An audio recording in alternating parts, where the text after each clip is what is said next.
So generative AI is here, and let's be honest, it's forcing us to make a really big choice about the future of work.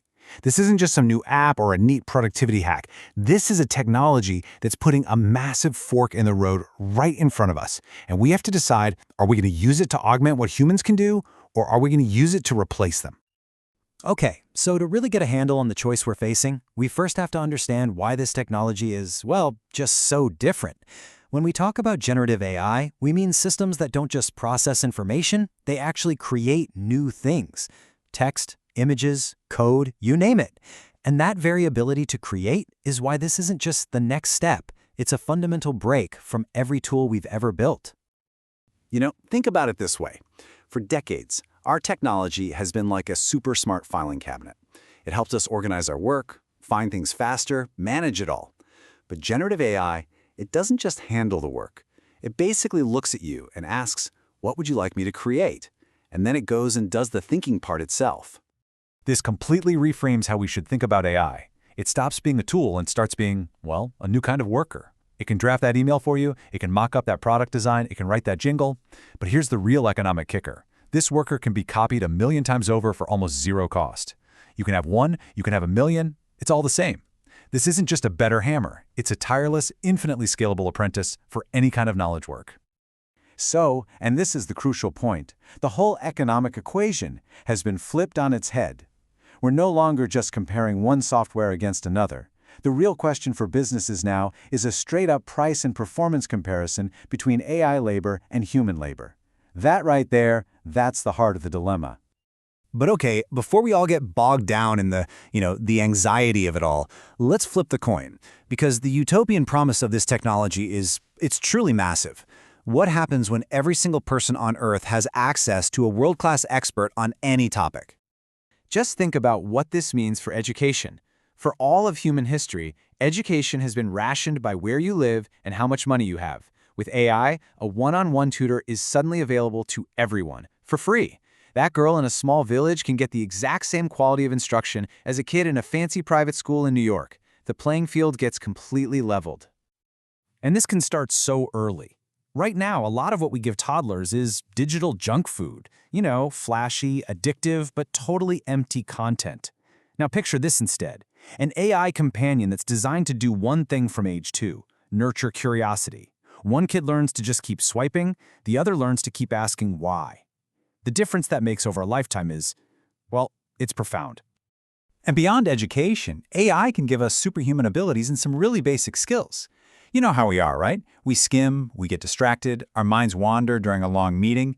AI reads every single word of that 66-page contract. It listens perfectly to a 3-hour lecture and never, ever zones out. It gives us this foundation of perfect comprehension to build on. So, the big promise here is one of absolutely unleashed potential. When a brilliant mind in Malawi or in a refugee camp in Syria has the same access to knowledge as a grad student at MIT, we're going to start seeing innovators and artists and leaders emerge from every single corner of the globe. It's a quiet revolution. But with all of that incredible promise comes a very, very real peril. The threat that a whole lot of jobs we once thought were uniquely human could be displaced. This is the question, the one that's moving from some theoretical debate in a university to a practical dollars and cents calculation in boardrooms everywhere. It frames this whole economic threat not as some distant sci-fi possibility, but as an immediate strategic choice that businesses are making right now. And unlike past waves of automation, which mostly hit blue-collar jobs, generative AI is coming straight for the heart of white-collar work. We're not talking about fringe jobs here. These are core functions of the knowledge economy, and for almost every single one of them, there's a big chunk of the work that is, at least in principle, totally automatable. And that brings us right back to that central choice, that fork in the road. A company can go down the path of substitution, use AI to automate jobs away with all the gains flowing to the owners of capital. Or it can choose the path of collaboration, use AI to offload all the tedious tasks so human workers can focus on higher value stuff. The key thing is, the technology doesn't pick the path. We do.